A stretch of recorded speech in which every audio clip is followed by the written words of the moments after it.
അടുത്തൊരു തലമുറക്ക് ഈ രൂപങ്ങളെ സംബന്ധിച്ചുള്ള അതിന്റെ പിന്നാമ്പുറത്തിലെ കഥകൾ അറിയാതെയായി.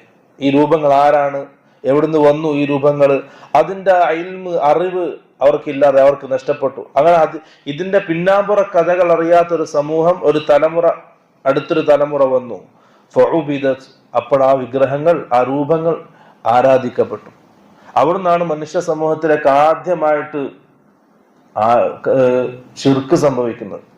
ശിർക്ക് സംഭവിക്കാനുള്ള കാരണം സ്വാലിഹീങ്ങളുടെ ഖബറിനോടുള്ള അവരോടുള്ള അമിതമായ ആദരവും ബഹുമാനവുമാണ്. മഹാൻ ഇബ്നു തൈമിയ്യ റഹ്മത്തുള്ളാഹി അലൈഹി അദ്ദേഹം വിശദീകരിക്കുന്നത് കാണാം, അൽ മുശ്രികൂന അസ്ലുഹും സിൻഫാൻ. മുശ്രിക്കീങ്ങൾ, മനുഷ്യ സമൂഹത്തിലുള്ള മുശ്രിക്കീങ്ങൾ, അവരുടെ അസ്ല് രണ്ടടിസ്ഥാനമാണ്. അവർക്ക് രണ്ടടിസ്ഥാനമാണ്. ഒന്ന് ഖൗമു നൂഹിൻ,